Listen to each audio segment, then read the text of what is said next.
Exchange for media जो है, media के लिए जो कुछ काम करता है वो बहुत फ्यूचरिस्टिक होता है, बहुत आगे तक सोचता है।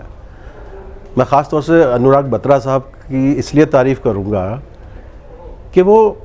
अगले 10, 20, 30 बरस के बारे में सोचने लगते हैं कि भाई मीडिया का स्वरूप क्या होगा, मीडिया में क्या इश्यूज़ हैं जिनको सॉल्व करना बहुत ज़रूरी है, मीडिया में किस तरह के काम करने चाहिए। अब जैसे आज हमारा टॉपिक था ये, अब न्यूज़ रूम स्ट्रेस को लेके हमारे यहाँ कोई इस तरीके से सोचता नहीं है, और न्यूज़ रूम स्मूथली काम भी करे, उस स्ट्रेस को भी मेंटेन किया जाए।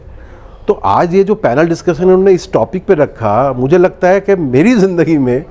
किसी ने पहली बार ये टॉपिक जो है मेरे सामने रखा है,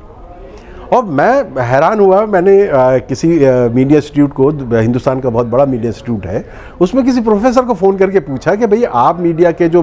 बच्चे तैयार कर रहे हैं, जो जर्नलिज्म के बच्चे तैयार कर रहे हैं, उनके आगे आने वाली ज़िंदगी में जो उनके पास स्ट्रेस आने वाला है, उनको लेके आपके पास कोई कोर्स है, कोई चैप्टर है? तो उनका जवाब सीधा आया, नहीं, नो। और बत्रा साहब जो है उसके बारे में सोचे एक्सचेंज फॉर मीडिया के ज़रिए। तो ये आज जो हमारा पैनल था जिस पर हमने बात की स्ट्रेस को लेके, ये वाकई बहुत ज़रूरी है, क्योंकि देखिए इसके साथ सिर्फ एक वो मीडिया पर्सन नहीं जुड़ा है,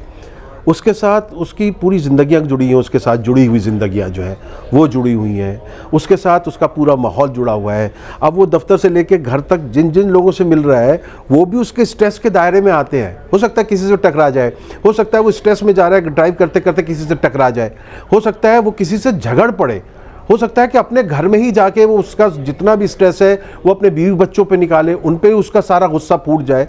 तो इसको लेके जिस तरह की चर्चा हुई और हमने ये माना कि ये एक ऐसा टॉपिक है, इस पे और ज़्यादा गौर होना चाहिए, इस पर आगे भी बात होनी चाहिए, और यकीनी तौर पर ये बात आगे रखनी चाहिए कि जो मीडिया में, न्यूज़ रूम में, और सिर्फ न्यूज़ रूम में नहीं, फील्ड रिपोर्टर के ऊपर भी स्ट्रेस है, हमारा जो स्ट्रिंगर है उसके ऊपर बहुत स्ट्रेस है, जो भी मीडिया से जुड़े हुए लोग हैं उन के ऊपर बहुत स्ट्रेस है। तो इसको लेकर गौर करने की ज़रूरत है और इस पर काम करने की ज़रूरत है, इस पर बहुत ज़्यादा काम करने की ज़रूरत है। महीने में, हर महीने न्यूज़ रूम में कोई ना कोई ऐसी मीटिंग हो जिसमें ये स्ट्रेस बस्टर टाइप की कोई चीज़ हो, साइकोलॉजिकल एनालिसिस हो, और ट्रेनिंग पीरियड में भी बच्चों को, जो आने वाले बच्चे हैं, मीडिया में आने वाले बच्चे हैं, उनको इसके लिए तैयार किया जाए ताकि वो स्ट्रेस से बच सकें। मैं मुबारकबाद देता हूँ एक्सचेंज फॉर मीडिया को, इस बहुत ज़बरदस्त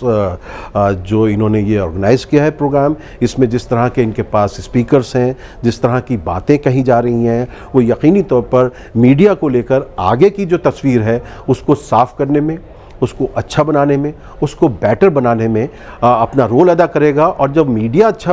रोल अदा करेगा, क्योंकि ये हमारा 4th पिलर ऑफ डेमोक्रेसी है, मीडिया में सुधार होगा, मीडिया में जो जो प्रॉब्लम्स हैं उन पर हम डिस्कस करके अगर उन पर सुधार करते हैं तो मुझे लगता है आगे आने वक्त में हमारे समाज में, हमारे मुल्क में भी बहुत ही अच्छी जो है तब्दीलियाँ होंगी, बहुत अच्छा होगा। मैं एक बार फिर मुबारकबाद देता हूँ अनुराग बत्रा साहब को और उनकी पूरी टीम को, रुहेल अमीन और ये जितने लोग हमारे साथ जुड़े थे, जिन्होंने मेरे जो पैनल में जिन्होंने मॉडरेट किया, आनंद पराशर, उनको भी मुबारकबाद देता हूँ। बहुत अच्छा सेशन रहा और बहुत ही काबिल तारीफ़ जो है ये काम है, और इसको आगे भी ऐसे ही करते रहना चाहिए। बहुत बहुत शुक्रिया।